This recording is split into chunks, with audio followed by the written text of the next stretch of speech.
Hope you're all doing great. It's lovely weather. We have a lovely weather today, guys. It's sunny. Look, I removed my cardigan. It's too hot in here. I'll just put my sunglasses on. I'm in the train station. I'm waiting for the time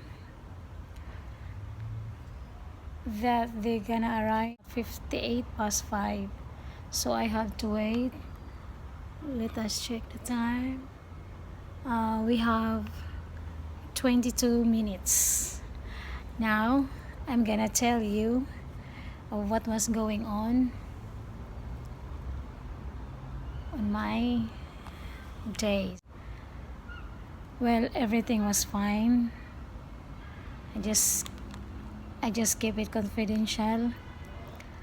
What matters most is I got to spend time with myself, my family, of course, my husband Les.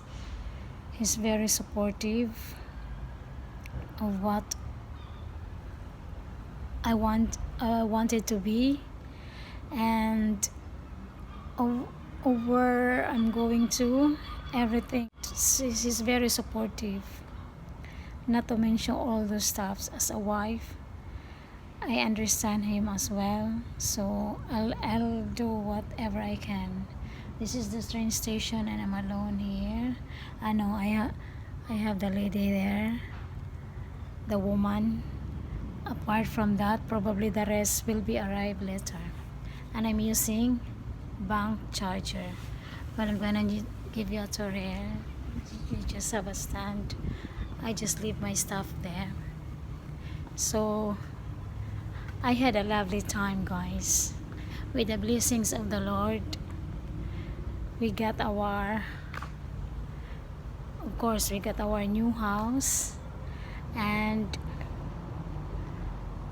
the long time that I've been praying for, I get also my prayers answered, and hoping everything will be sorted.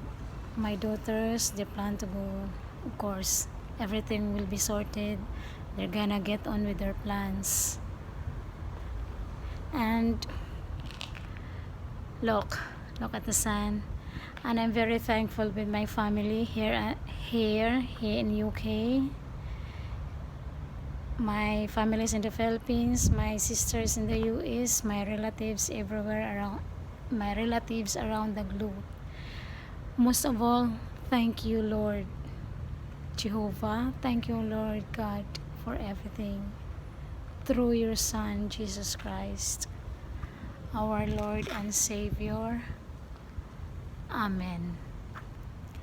Hope you all too, guys. You're all doing great.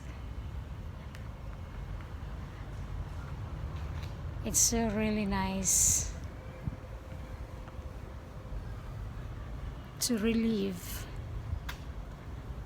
and I know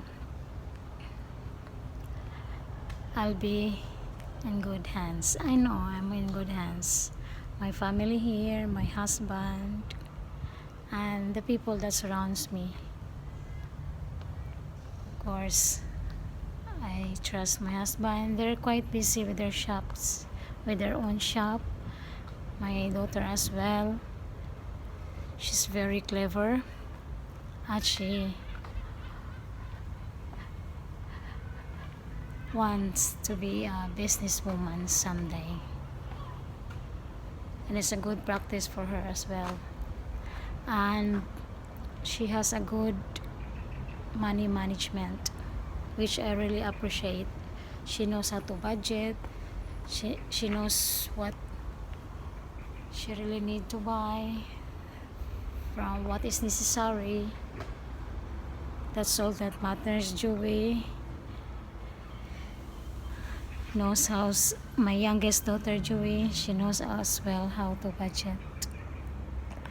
Anyway, I've just been from Home Bargains with Raquel.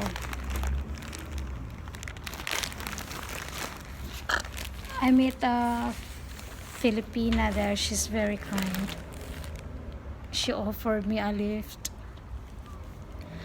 And one thing that I like with her is she's so calm and patient. She's very friendly, hospitable. Like most of us Filipinos are very hospitable.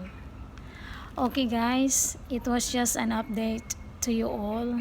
Just letting you know, I'm very happy on my annual leave.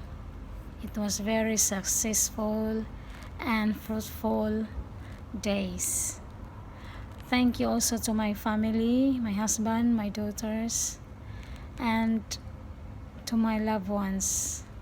Once again, you all take care and may God bless you all. See you later.